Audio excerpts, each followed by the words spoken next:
Hey kiddos, welcome back. I'm Daniel. And I'm Garrett, and we're your hosts of Modern Gays. On today's episode, we have Jake and Sean from Daddies to Three joining us on the show. We're going to be talking about parenthood, and not only parenthood, having triplets. Imagine thinking, okay, I want to start a family, right? And I want to have a child. And then the outcome is 3 children. Back in the day, in season 1 of Modern Gays, we had an episode about being a dink, which is dual income, no kids. And us debating on which lifestyle was right for us. Was it a dink lifestyle? And it was a dink lifestyle in Palm Springs, love. Get it right. Yes, that's true. Enjoying the bungalow with a tan and a rosé. Yeah, absolutely. That was the dream at the time. But now knowing so much more about IVF and surrogacy and family building and adoption, and talking to so many gay parents who have built really beautiful families, we understand the process. Mm-hmm. And Daddies to Three, which is Jake and Sean's social media platform, they share every little aspect of their journey. So from when they were creating embryos and matching with their surrogate, they had matched with 2 surrogates because the first one... Okay, don't give away too much. Okay, but before we get into their full story, I'm just really amazed by their passion and the platform that they've put together, as well as the stories that they share around their family. It is so important for visibility. Yes, especially if many queer families want to create their own family and what that looks like for them. I think it's very important to have that visibility. Absolutely. Well, before we get into the interview, I just want to say thank you again to all of our listeners who tune into Modern Gays every week. We really appreciate it. And if you haven't already, please leave us a review. Write a review. And if you write one on any platform, we will read it on this show, no matter what you say. And if you have any friends or family members who are currently going through IVF or surrogacy, feel free to share this episode with them and hopefully inspire them on their path to parenthood. Us gays, we just know how to do stuff. Well, what about modern gays? That's easy. Modern gays do everything. So Jake and Sean from Daddies to Three, thank you so much for joining us on Modern Gays. Thanks for having us. We're so happy and excited to be here. Yes, thank you. When we found your story through Instagram and saw the beautiful family that you have built together, as well as the fun content and the more serious content and some of the political content, there's so much to dive into. What made you initially want to share your story and be transparent and almost vulnerable with how we became a family and what our path to parenthood was like? Yeah, good question. So I feel like our journey online started because we both grew up Mormon and gay and closeted, and we didn't really have role models or examples of other gay people in our lives that were out and proud and living this life that they were proud of. And when we decided to be public about our journey, that was the conversations that we were having, is that we really want to give hope to that younger generation that may not have that. And that's really where it all started. Yeah, even before we started down our parenthood journey, it was something that was important to us to be more vocal and more visible about our story, just because, like Sean said, we didn't have that growing up. And so even if we could just help that one struggling youth find hope that they could be authentically themselves and live a life under their own design, that was something that was important to us from the start. And you don't have just one child, and you don't have just 2 children. You have 3 children, which is incredible. Is that what you always expected or wanted? We both grew up with, Sean has 2 brothers, I have 2 brothers and a sister. And we really love that relationship that you can bond between your siblings. So we didn't necessarily want an only child. However, we weren't expecting 3. Okay. Yeah, so we initially started the surrogacy journey, and we were very, again, public about it. So the way that we met our initial surrogate that we ended up going through was online. And so she was this beautiful, incredible woman in Idaho. So she was outside of the state that we live in. Well, we had met online. We started chatting. She was like, I've always wanted to carry for another gay couple. I write gay novels for a living. Wow. And so we were like, okay, this is crazy. I guess we'll meet and try to see if it feels right. And so from there, we got to know her really well. We felt really good about her. We started down the process of creating our embryos. And we had some friends at the time that had gone through surrogacy and they had twins. And their recommendation was to implant, if you eventually want 2 kids, you may as well implant 2. It's such an expensive process. And so we were like, okay, we'll go ahead and implant 2 embryos, hoping that either one or both stick. So we ended up doing that. We did 1 biologically of each of ours. Right. And then only one of them stuck the first time around. And we got 12 weeks along and then unfortunately miscarried that baby. And so we ended up going through all this testing with our surrogate to really determine like what happened and what caused the miscarriage. Ultimately, the doctors were warning us, like, we really don't think that it's a viable fit anymore for her to carry for you. And honestly, miscarriage is devastating. It was really hard not being in the same state as her when it happened, and not being able to continue the process with that first surrogate was really tough for us. You just envision, we always wanted our surrogate to kind of be like an auntie figure and stay connected. And we had always envisioned that with her. So it was really devastating to not only undergo the emotional stress of a miscarriage, the financial stress of having to go backwards in the process and reinvest all of that money to get back to just the point that you were already at. Right. And then obviously saying goodbye to that surrogate. This was all around COVID times, so it was really tricky finding another surrogate. And our fertility center actually put us in touch with a lady that had done it before. And she actually has triplet boys of her own. Wow. And then she carried twins for another gay couple locally in Utah and wanted to do it again. And she knew that we were looking to transfer 2 embryos.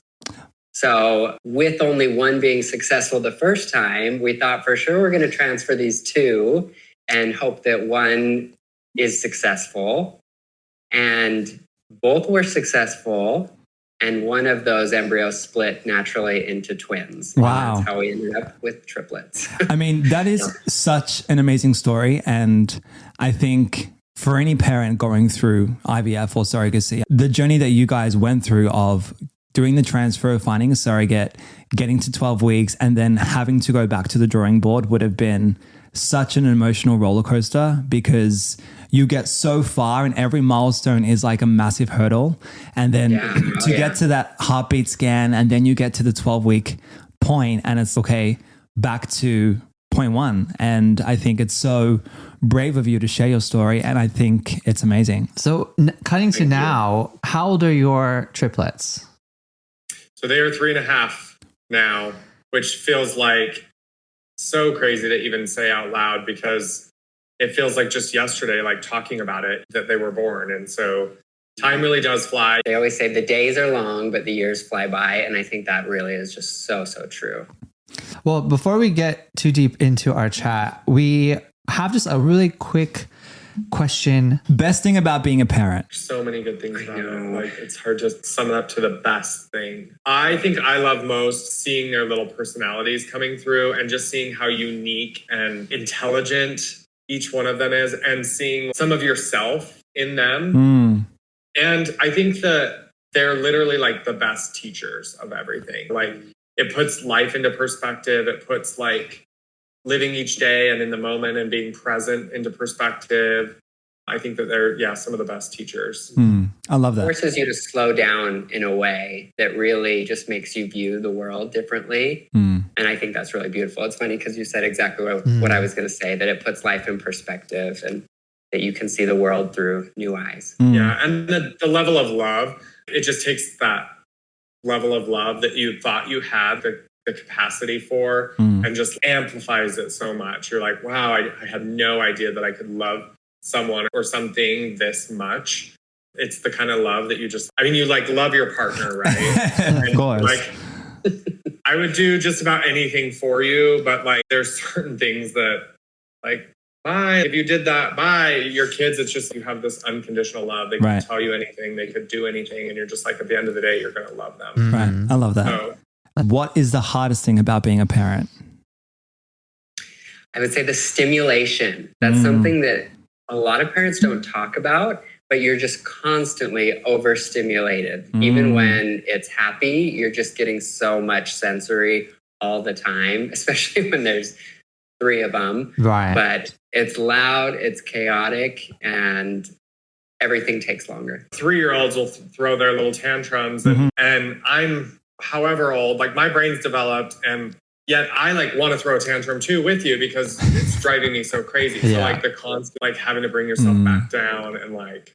No, I can see that because, you know, there's all those memes of like the uncles and like the aunts and uncles that get to pass the child back. It's like you love them so much and like you want to do everything and spoil them so much. But then at the end of the day, you're like, okay, bye-bye. Yeah. Here you go. And as a parent, you're in it. You're in it. Yeah, you never turn it off. There's no passing it back. So thinking about the early days of like when you guys decided to have kids, how early was that conversation? Was that like first date? Was it already assumed? Was it something that changed along the way? It wasn't first date. We met extremely young and closeted. Like our first conversations were like more like, how are we going to find understanding wives? And let's just be best friends and kind of get through the gay thing. But I would say it was probably early stages of being married. So probably 4 or 5 years into our relationship, we started having conversations. I think family was always very important to us. Growing up Mormon, it's a very family-centric type religion, although has a lot of toxicity. Like that was something that we did take from it that, I think was always important to both of us, that just because we're gay doesn't mean we can't have that and have those same kind of bonds pretty early on. And it was always something I think we knew about each other, that eventually we did want a family, like Sean said. I think that that's what actually kept us closeted and within the bounds of the church for so long, is that we thought that was our only path to be able to have a family. Right. And once we came out, it was just assumed, I think, by a lot of our family members that we wouldn't have kids. And we're both kind of the people that you tell us not to do something and we're going to say, hey, yes, we can. Yeah. And we worked up our way financially to undergo that. Yeah, I think a lot of it boiled down to the financial aspect too. It was like, okay, not if, but like just when can we make this happen? And finally getting ourselves in a position financially where we could afford it. And obviously we weighed all options: adoption, surrogacy, fostering, and ultimately decided on surrogacy because we thought that was the path that was right for us. But and then the universe says, you know what, I'm going to put a twist in this. Yeah. Correct. And then you really don't have as much control as you think. Well, when you mentioned that you found your second surrogate and she had already had triplets and twins, I was like, it's really destined that, I mean, maybe you were always going to have triplets because she had already carried 3. And I think it takes an incredible type of woman's body to carry 3 kids. It was really crazy. She actually knew that we were having triplets before we even knew. Like she really had an impression. Dropped a lot of comments of like, guys, I think you're pregnant with 3. And we're like, no, because her HCG levels were really high. And so we were like hopeful that it was at least twins. And she's like, nope, it's 3. And we're like, what? We only put in 2. Like the chances of one splitting is like very small, you know? And then we even went in for ultrasound and they were scanning through and could only find 2 gestational sacs, but we can only find 1 heartbeat. And so we were like, oh, that's okay. Like we've been here before. We only have 1. That's okay. We're going to celebrate having at least 1. And she's like, but let me just get another ultrasound technician in here who has more experience just to double check, because it is weird that there's 2 gestational sacs. Okay. So the other lady starts scanning and she's like, no, you're pregnant with twins. They're both there. And she's like excited for us and printing out the, typing twins and printing out the ultrasound pictures for us. And we were like joking with our surrogate. And like, I told you it wasn't 3. Then fast forward 5 minutes later, they were doing all the measurements and readings. She was like, wait, guys, I actually think I just found a second in the sac. Wow. And we were like, what? Like, no, you're joking. Like, you just heard us joking about this. Like, you are obviously joking. She's she's like, no, I'm serious. And we were like, well, then you better show us like all three. You better get all three in one frame. And sure enough, she did. Sean's first comment was, I am not driving a minivan. That would be Garrett's comment, I think. I guess so. I'd be like, okay, now what kind of cool SUV can I get? Yeah. Going back to that process of deciding to have kids, as well as going through surrogacy and end up having triplets, what was the support system that you had around each other? Or did you feel like you had your support from friends and family that were checking in on you? Did that kind of come and go? I do think that relationships change, and some are for the better and some sadly dissipate as you enter a new era of your life. I think that the important friends and family that have always shown support to us really circled the wagons around us and really helped us through this process. Also, creating a community online was actually really beautiful. It was really hard because we were so open about when we were transferring and when we had a successful pregnancy. And so we had to be open about the miscarriage. And we really had a lot of strangers from this online community just really rally around us and lift us up and encourage us. And it was really beautiful to be a part of something like that. Yeah. And then our families are awesome. Like my mom is actually a NICU case manager. Wow. And so she was extremely helpful and knowledgeable during the pregnancy. Like we could turn to her lots of questions because we did have some complications during the pregnancy. One of our little girls was growth restricted because they shared a placenta, so she wasn't getting all the nutrients. So we were in the doctor's office like 2 or 3 times a week towards the end, and ultimately had to deliver way sooner than we anticipated. But everyone was healthy and safe, and that's what mattered. But my parents, Jake's parents, our best friend Kayla, and her husband had just had a kid. Were awesome and supportive. So yeah, we've had a great support system. We cannot complain about that there. And what about when you obviously are going through this together, right? Every single step, every single milestone. How did you guys manage and navigate your stress levels? Because I would imagine that it would be quite stressful, transferring, creating the embryos, getting to the pregnancy, all those major ultrasounds. How did you guys together as a couple manage that? We had been together for almost 9 years then. I feel like that gave us a really strong foundation, and we've had our ups and downs in our relationship, but we definitely wanted to get to a place where we were really strong before we made this decision to bring other stressors into our life and really manage other humans. So I think that was important for us to be able to kind of work out our shit before we dove into parenthood. That's the thing about choosing to go through a family building process like adoption or surrogacy, or finding a gestational carrier to creating the embryos. There's so much planning involved, and there's so much time for you to wait and talk and figure out your emotions and your game plan together. So by the time you get to the actual day that you have kids, throughout this process, you have a very unique opportunity to do a lot of self-discovery in your journey to being a parent. Do you feel like you had more planning time, or do you feel like you just were still thrown in it? Like, I would say a little bit of both. I think that there is a lot of prep that goes into it. I think that actually a lot of queer couples are at an advantage in that there's not assumed roles.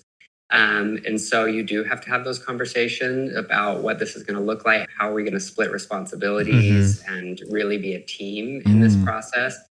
There's a lot of that type of conversation and prep that goes on, but I don't think until you're in it, you can be fully prepared. Right. So even once you're there, it all goes by the wayside, and you realize that this is a lot different than you may have even imagined. That preparation helps, but some of it you just have to fail forward and learn as you go and rely on each other and your community to get through the rest. one of the reels or clips that you've shared was 2 young adults approaching on their mission to share their experience within the church. And you had answered your door and really was so patient and so clear and calm and welcoming and warm in the way of the conversation that you explained to them why you didn't necessarily have the same viewpoints, and you were also trying to educate them while being open to listening to what they had to say.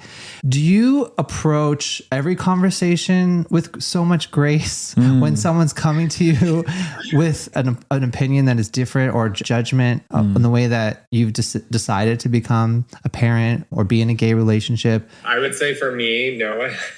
Jake is a lot more patient than me when it comes to those kinds of conversations. So it's probably best that he answered that door that day. But I do think that being online and being present and dealing with all of the hate and all of the comments that aren't tasteful, I think you grow a little bit of a thicker skin and you learn how to approach people in a different way. I think that change never happens from us battling it out and you versus me sort of a way. At the end of the day, I think we all have the same basic needs of like wanting to feel understood, wanting to feel loved. And I think that if you can approach people in that way, I think that you get a little more traction. Really just putting it in the phase too of fatherhood and, wanting to be a teacher to your children and validate their concerns and their perspective while at the same time being able to, share with them wisdoms that you've learned.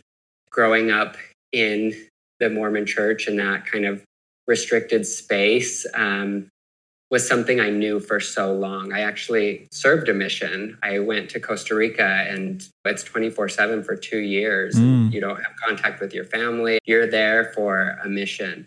And I just remember my limited mindset of the world at 19, 20 years old. And even though there's a lot of toxicity that I felt within the church and as an organization, I think that there is a lot of it that can be problematic.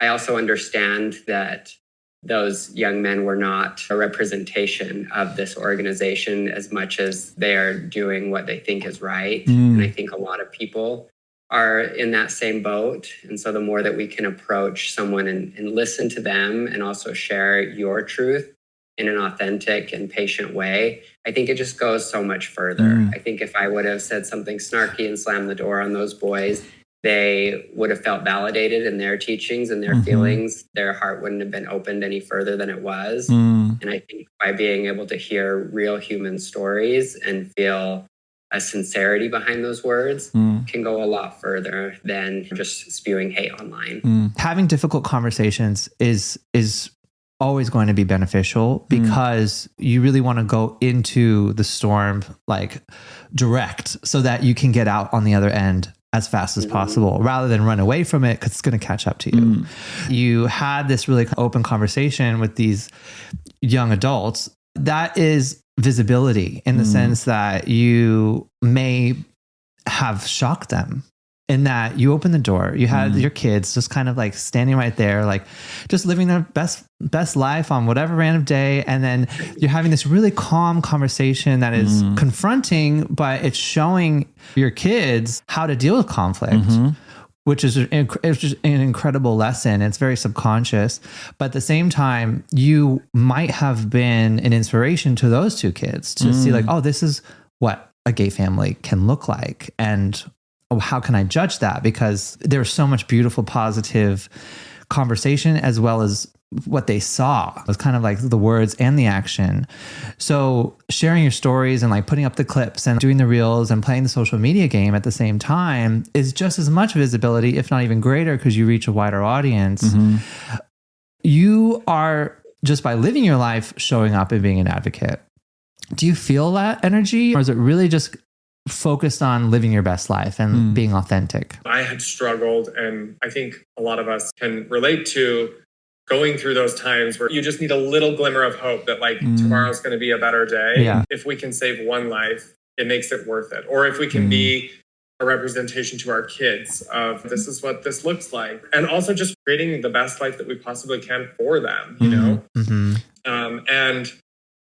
And kind of documenting our journey along the way, I think is just fun. They're going to have all of this footage of them and photos of them and funny moments, cringy moments. We're going to have it all. Jake will ask me about like my childhood and like what that was like. And I think I've gotten so good at just like blocking things that like I wish I had more to fall back on and to kind of remember. You brought up a really good point of childhood in that there is a direct connection to parenthood. You are parenting in a way your younger self, you know, as a gay person or as someone who's queer, who's had to come out. Even if you come from like a really great, beautiful family that's always supported you, like I very luckily had wonderful parents that always supported me in my journey. And even having that, I know that I still have to parent myself in the way that you see your younger self and you really want to give that younger self so much love because you've grown, right? You've accepted yourself. You've built this beautiful life and you have so much to give and offer. And then when you have kids in that same way, I would imagine that, like you said in the beginning of our chat, like you kind of see parts of yourself in them. So it's almost like an opportunity to give yourself a different type of upbringing. I think seeing a queer family and have kids or go through adoption or go through surrogacy or being public about it and sharing your story and sharing your truth inspires others. I think it's really important. The way that you capture those moments, how do you stay present, I guess? Like, how do you balance? No, I definitely think that is a big challenge, especially as you start moving into social media as a career. It's hard to balance that being a job and just capturing moments to feeling pressure of capturing moments. I mean, you're on Christmas Day and you just want to enjoy it. But in the back of your head, you're like, people are going to want to see the kids like opening up some presents. So it is a balance. And I think there's some vacations that we take where we're going to turn it off. We're not going to record this, and we're just going to try to be present in the moment with our kids. And then there's other times where you're filming and you realize that those moments are going to be beautiful to look back on. Yeah. And we do. I mean, for as much as we post, there's probably 10x, videos and photos on our phone too. And, you can't wait for the kids to go down to bed. But then once they do, you're just flipping through videos and pictures of them. But it is a balance for sure. Yeah, for sure. Do you have other gay family figures in your circle, in your community? There are quite a few of us gay couples with kids in Utah. And so our kids are around that. We do hang out with some other gay dads and their kids. And I do think that there is a level of importance to that, but I don't think it's necessarily like if you can't have that or don't have that, I also don't think that your kids are necessarily missing out on anything either. It's just like, in some ways, it's more beneficial for us as parents just because you feel like you can relate on a lot of different levels, which you can with all parents. But, the gays are a unique tribe. They sure are. In it with others that kind of get what, our culture and background and interests and everything can blend. I think is pretty cool too. Yeah, and even to just go through the process, right, of whether it's surrogacy or adoption or IVF, whatever it might be, I think to have those conversations where you understand one another or the next step or how to facilitate those conversations, I think it is different. That's just the nature of the process that we go through in order to create our families. So, yeah. With the election that's happening and the conversations that are happening around the future of America and the future of surrogacy and IVF, is that conversation easy or difficult to have when it comes to knowing how much you may be affected or other future couples going through this process of family building may be affected if it goes one way or the other? For me, it just feels like there's kind of this line that's being drawn in the sand. And then there's some definite big fears that you have that if things go one way versus the other, could that totally change our family's trajectory and like where we live, where we raise our kids, where we feel safe. And I think that there's just so many unknowns and so many fears surrounding that. I think that, it's definitely been a kind of an emotional hot topic it's hard when you have a platform because you obviously have a very diverse community of followers. And so you know that whenever you post something that is going to, maybe be controversial or not everyone's opinion, you could get backlash from people that had supported you in the past and no longer will. We have a lot of people that have unfollowed us. They don't want to see that kind of content. Really, up until this election, we've been very authentic about our views, but we haven't been as politically forward as we have. But I feel like we've gotten to the place where we feel like we have a platform, we have visibility, and it's almost our duty to be able to use that voice to help protect our family and our community. Absolutely. Yeah, I think that that conversation is interesting because even for my mom, one of her neighbors are have shown up so much for my family and taking care of my grandmother and watched dogs urgently and has just shown up so much for my family in ways. And these people were complete strangers 2 years ago. And they're staunch Republicans, Trump flags on everything. I think we've even spoken to them on FaceTime. We've spoken to them a few times, and my parents and them have kind of almost chosen to limit that conversation so that they can maintain a friendship. But in my point of view is they have shown up so beautifully and with so much love and so much grace for my family. I can't just write them off because they have such strong views. And I feel that is what is so great about the content and some of the conversations and your way of communication, and why I love what you guys are doing, because you obviously have your point of view, but you are creating space to have conversation, and you're listening and you're sharing. And I think that is one of the most important ways to share your experience and to positively affect other people around you to maybe potentially change their point of view or perspective, or open their mind up a little bit. For any parents or queer families or straight couples that are out there that are going through the process of family building through IVF or through surrogacy or adoption, what would your advice be to them that are maybe navigating or starting out with this journey? If you have a desire for something, you can achieve it.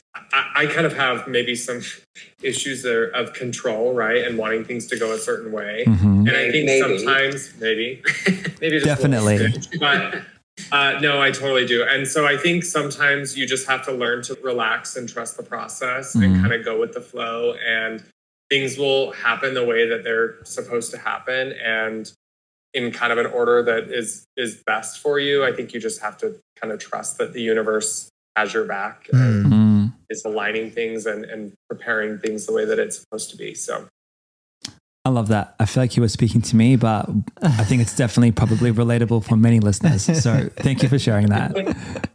Well, thank you both so much for joining us on Modern Gaze. It's been such a pleasure having you on the show. I actually really loved how honest and vulnerable they are about their entire journey, from embryo creation to pregnancy to raising their 3 kids to current advice on parents who are maybe going through surrogacy and navigating that whole process. Yeah, and you know what was the biggest takeaway for me? What is it? Was that you cannot plan every single step of the journey. It really is going to happen in the way that it's meant to happen. And it's so true, because I feel like that's life, right? Life just has its own way of working out, and everything end up aligning for you when you're going through it. So I think that was a really good key takeaway. And I'm glad he shared that, because you can't plan everything. And now that they have 3 kids and they went through this whole process, most people would just go on living their life and just be in their bubble. But they have chosen to be so visible and share their story and connect with other people who are giving them love and support and wanting to know more about surrogacy and parenting, and especially raising 3 children at the same exact time, all the same age. It's wild. And that's really, really admirable. Absolutely. So until next week, keep building the vibrant life you want by owning your authentic self.